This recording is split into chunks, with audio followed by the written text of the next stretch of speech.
Okay, in this next section I want to take a look at how to get a really good solid metal tone.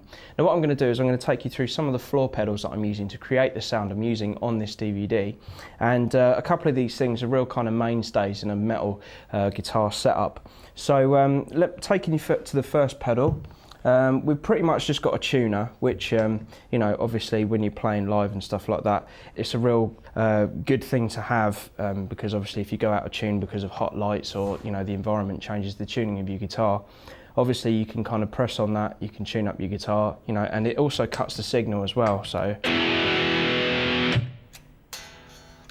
you're not actually getting any sound coming out at all, so you can tune up in silence. Okay, so that's the first part. The second part is I've got an overdrive pedal here, which is literally just kind of driving the front end of what you would be using a preamp on a guitar head, say. And you know, basically that's what the Blackstar's here for. And we've got a noise gate as well. So let me just kind of take you through the Blackstar pedal. Now this is switched on at the moment. Switched off, it's just dry guitar signal.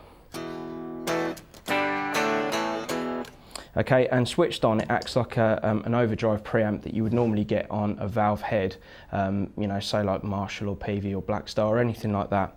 But what this is doing is allowing me to kind of have my gain, which is this knob, bass, middle, treble, and there's the level there as well, which controls the amount of volume that this pedal's kicking out. And there's an ISF control on this particular pedal, which basically takes you to sort of more Brit gain if it's towards the 10, and it's taking it to a more American gain if it's going towards the 0. I mean, I prefer a kind of more British, you know, kind of well-rounded sound, so that's why I've got it set pretty much near to 10 on the pedal. Okay, so I've got the gain at about 1 o'clock. You know, it's a good idea to basically have your gain set, so it's not really, you haven't got too much gain, you know, coming from the amp or whatever, so you can really kind of use more of the power amp of the amp rather than just kind of driving your preamp really hard, because you get a much tighter and cleaner sound. And the EQ's fairly basic setup on there as well. You've got your bass, middle and treble. I mean, I tend to have, you know, my bass sort of 3/4 of the way round, treble between sort of 1/4 of the way up and a little bit more. And the treble on this is wound around a bit further than I'd normally have on an amp, but that's just because of this particular pedal. So basically, I'm using this as my preamp, and then what I've got here is the Bad Monkey pedal. Now what that's doing is it's basically tightening up the bottom end of the preamp, which is quite typical for metal guitar players to use an amp and then have like a tube screamer. You know, normally the Ibanez TS9 do a really good one. I've just got a Digitech Bad Monkey here, which pretty much does the same thing, but it's got separate EQ on it as well. So you've got, you know, the lows and highs, and you've got a gain knob on there. You know, so you can add a little bit more EQ to sort of shape your sound a little bit more. And basically kicking that in just allows me to kind of tighten up the bottom end a bit more and allow a bit more drive. But you know, I'll play a bit and then you can kind of hear what it sounds like with and without.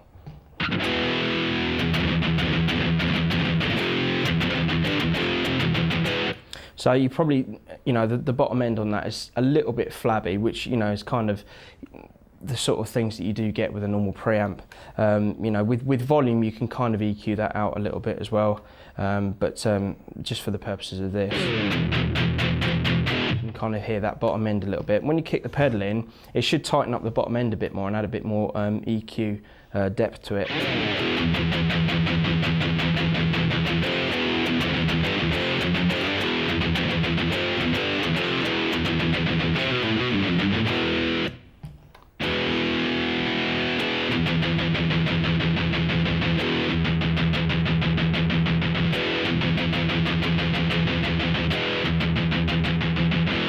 So as you can see, that's you know, driving it a little bit more, and it helps get a more crunchy, tighter metal tone.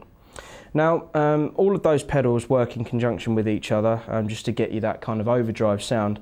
But one of the main things that I've used, you know, or I use a lot live, is a noise suppressor. I mean, I'm favouring the NS2, but a lot of people use other things like an ISP decimator or a Rocktron Hush, which is more like it's a rack mount one, which is really good. But this is, you know, simple. It's on the floor. You can turn it on and off as you want to, you know, as you want to use it. But basically, what it means things is you can use a bit more overdrive live, so you can have a smoother feel, you know, when you're playing riffs and solos and stuff, but you're not getting raging feedback coming through the amp, because as soon as you stop playing, the red light comes on and it kills any of the noise. Plus, if you've got noisy pedals as well, it's really good for that.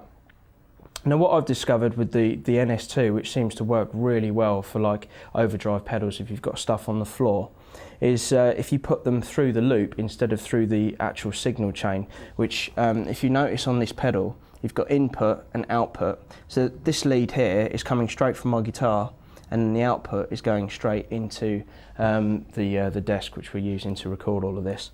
And what I've done is the Blackstar, the Bad Monkey and the Tuner are all going into the send and return of the noise gate.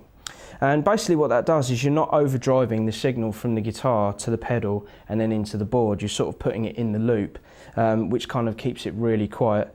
Because if you didn't have this on, you can hear that hum. You know, and that plus really loud volume, especially with valve amps, can cause loads of feedback, which is something you really don't want.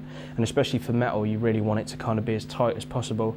So as soon as you kick that in, it gets rid of all the noise and everything, and it just kind of allows your preamp and your overdrive pedal, should you choose to use one, to kind of play and sound exactly how you want live, so you know you don't have any feedback problems or anything like that. So you know, a lot of this is kind of geared towards just being able to have a good sound and, you know, be able to play live without worrying about feedback and things like that, so you can kind of just get on and you know, worry about your performance.